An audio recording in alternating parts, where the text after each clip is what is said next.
Ya, Tifal, terima kasih. Informasi pertama di Kompas Petang hari ini, Saudara. Presiden Joko Widodo pamit dan meminta maaf kepada para menterinya saat memimpin sidang paripurna kabinet terakhir. Jokowi meminta para menteri di Kabinet Indonesia Maju memastikan proses transisi pemerintahan dapat berjalan efektif. Selain meminta maaf, Presiden Jokowi juga mengucapkan terima kasih kepada menterinya atas kerja keras selama menjabat sebagai Menteri Kabinet Indonesia Maju. Jokowi juga berpesan agar para menteri menjaga stabilitas untuk memastikan tidak ada riak atau gejolak sampai pemerintahan baru terbentuk. Jokowi juga menekankan agar para menteri tidak membuat kebijakan ekstrim untuk menjaga daya beli masyarakat dan pertumbuhan ekonomi.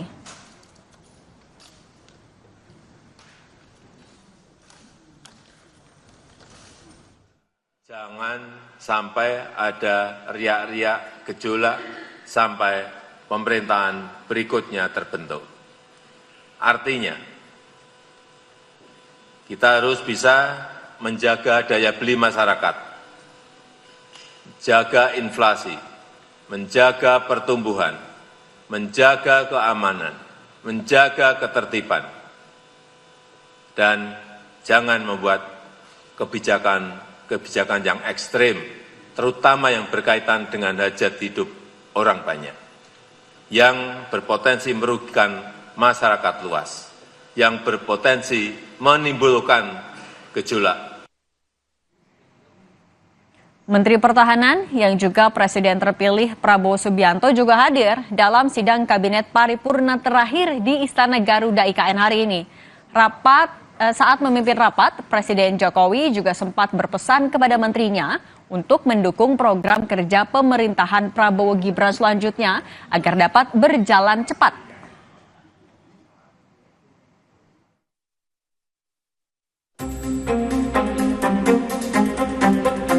Sidang Kabinet Paripurna terakhir digelar di Istana Garuda, Ibu Kota Nusantara hari ini.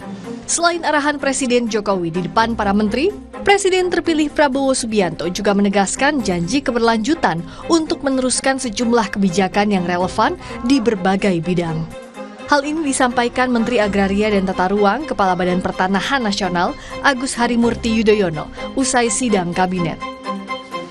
Kita juga tadi mendengar yang disampaikan oleh Bapak Presiden terpilih, Bapak Prabowo Subianto, yang tentunya dengan semangat ingin melakukan keberlanjutan, utamanya terhadap hal-hal yang sudah baik tadi, capaian-capaian prestasi-prestasi dan yang dirasakan tetap relevan, bahkan semakin relevan untuk dijalankan ke depan, baik dari sisi ekonomi, stabilitas politik, dan lain sebagainya. Kita berharap Indonesia tentunya bisa terus maju dan masyarakatnya semakin sejahtera. Pengamat politik menilai Presiden Jokowi yang menghabiskan sisa pemerintahan dengan berkantor dan menggelar sidang kabinet paripurna terakhir di Ibu Kota Nusantara sebagai pesan agar Prabowo melanjutkan pembangunan IKN. Menurut Ujang, Jokowi ingin menegaskan bahwa IKN adalah warisan pemerintahannya yang harus diteruskan Prabowo. Jokowi melakukan rapat atau sidang kabinet paripurna di IKN. Kalau saya melihatnya, tentu ini pesan bagi Jokowi bahwa pemerintahan baru nanti, ya kabinet baru nanti, jangan melupakan IKN. Meminta bisa jadi Pak Prabowo Gibran, lalu juga kabinet-kabinet yang dibentuknya nanti untuk bisa berkantor di sana, bekerja di sana, lalu ya mengatur pemerintahan di sana. Jadi saya melihat bahwa pesan itu yang dalam, pesan itu yang ingin disampaikan oleh Pak Jokowi. Karena bagaimanapun IKN legasi Pak Jokowi.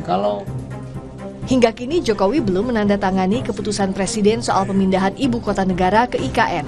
Terbaru dalam arahan di depan pimpinan TNI Polri kemarin, Jokowi menyebut soal janji Presiden terpilih Prabowo Subianto untuk meneruskan, bahkan mempercepat pembangunan ibu kota Nusantara.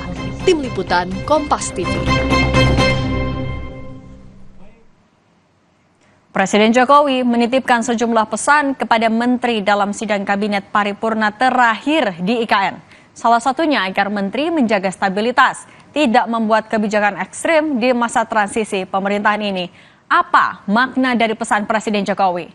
Kita bahas bersama Direktur Eksekutif The Political Literacy, Kang Gun Gun Herianto. Kang Gun Gun, selamat sore. Selamat sore, Mbak Cindy. Kang Gun-Gun, kalau tadi Presiden Joko Widodo minta jaga kestabilan, tidak bikin kebijakan ekstrim di masa transisi, apakah sebenarnya Pak Jokowi lagi merujuk kepada kebijakan tertentu secara spesifik? Menurut saya ini satu hal yang memang digarisbawahi oleh Pak Jokowi, terutama terhubung dengan transisi ya.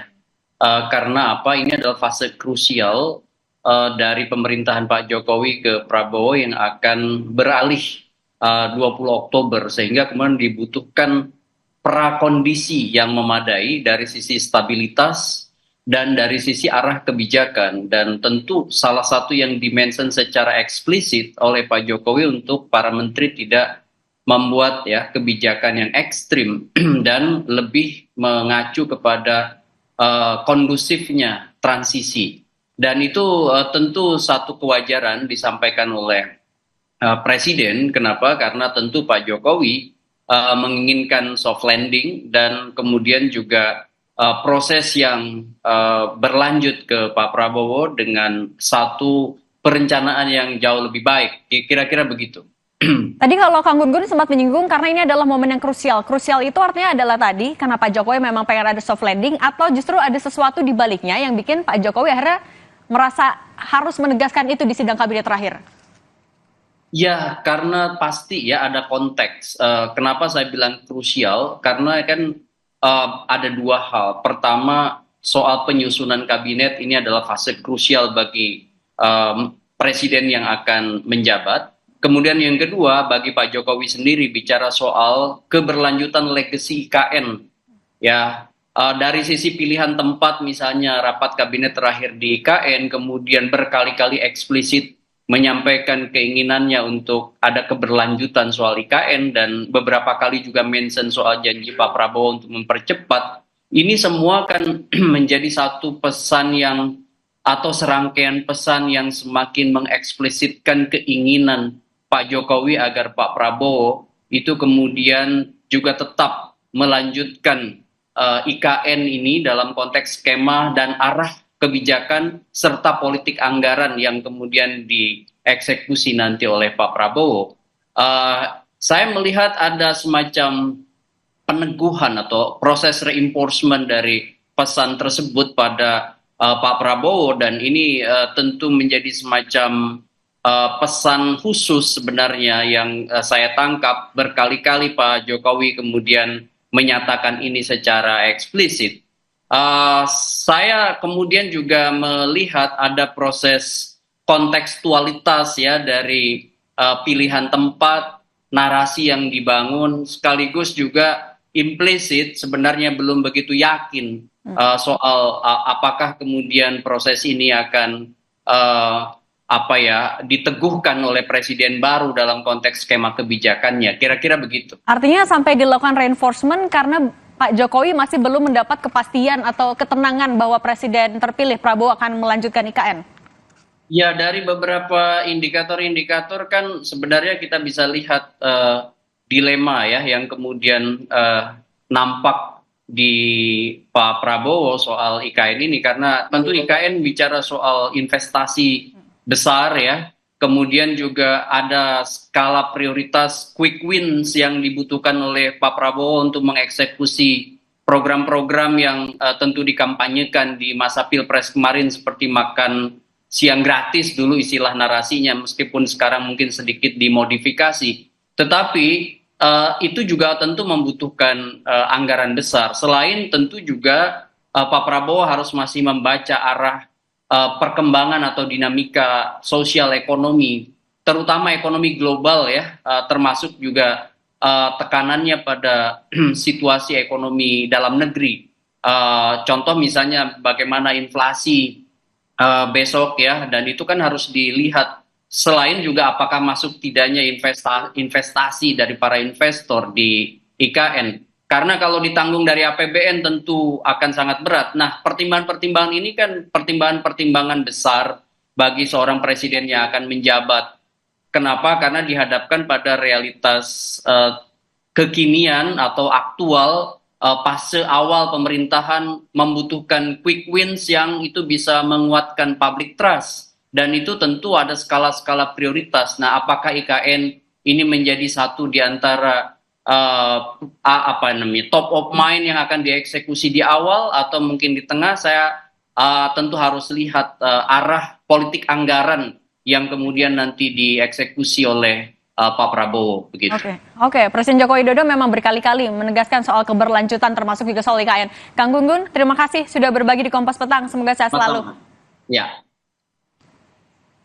Saudara, belasan WNI disekap di Myanmar dan diduga dipekerjakan oleh sindikat penipu online. Keluarga meminta bantuan Presiden Joko Widodo dan Presiden terpilih Prabowo Subianto untuk membantu memulangkan mereka ke tanah air.